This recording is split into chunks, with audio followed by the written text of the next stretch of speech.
This is NBR Today. Z Energy has cut its full-year earnings guidance after rising oil prices and a weaker New Zealand dollar slashed its first-half operating profit by 21%. Those impacts, new taxes and weaker retail spending have prompted the company to reduce its full-year earnings guidance to between 400 and 435 million from between 420 and 455. Shareholders didn't respond kindly to the news, with Z's share price dropping 45 cents to 5.65. I spoke to Chief Executive Mike Bennett on the reasons for that sharp drop in profit. The refinery in Whangarei had an extended period of time where it was closed down, and so that meant we weren't able to make margin from manufacturing locally, and it cost us more to import products. Secondly, high prices have had some impact on demand. Families and small businesses are finding it really tough to stretch their household budgets, and that means people buy less of our products. And then thirdly, because the prices rose so rapidly during the first half of the year, our margins were compressed in the sense of we weren't able to pass on those price increases as quickly as they were happening to us. The Commerce Commission says customers of Auckland Airport will pay $53 million more than they should over the next 5 years. That's to June 2022. The figure follows the Commission's study of the airport's pricing proposals as it plans to invest $1.8 billion in infrastructure. The Commission says it estimates the airport's pricing plans would generate an excess net profit of $37 million over the period. Deputy Chairwoman Sue Begg says the Commission isn't persuaded the airport's target return is warranted. The airport is not obliged to change its pricing, but did release a statement to the NZX saying it would review the Commission's analysis. In the latest New Zealand Law Society survey into junior lawyers' remuneration, it pays to start out as a government lawyer.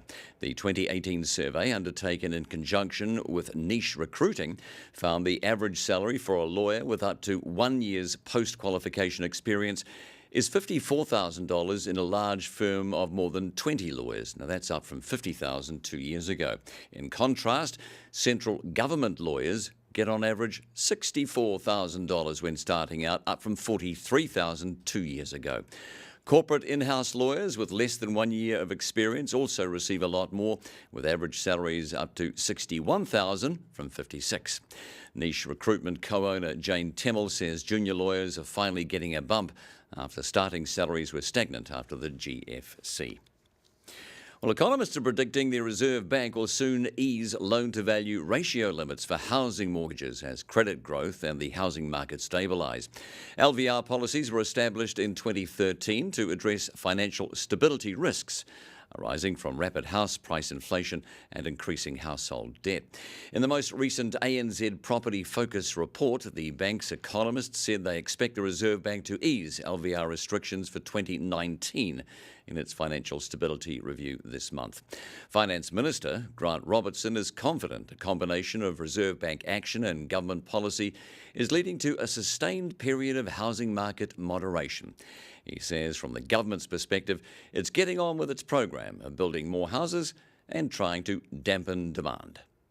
Look, I think, certainly the Reserve Bank would believe that what they've already done with LVRs has had a big impact on the housing market here. We'll continue to monitor the situation here, but a period of sustained moderation in the housing market is likely and not unjustified. Meanwhile, the coalition government entered its first year in office with the economy growing solidly, if not spectacularly, and the government books in surplus. But businesses are still grumpy, and share market volatility around the world remains a worry. Mr. Robertson says he's not going to tell businesses what they should think, but he's more focused on what data says about how the economy is faring. So we'll continue to look at the real data, and we'll continue to work with the business community to make sure that we're understanding their concerns and meeting them where we can. However, the National Party has accused the government of taking too much tax off hard-working New Zealanders.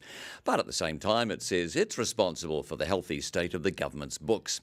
National's Economic Development spokesman Paul Goldsmith says the government economic policy is creating huge uncertainty for businesses, particularly regulatory uncertainty.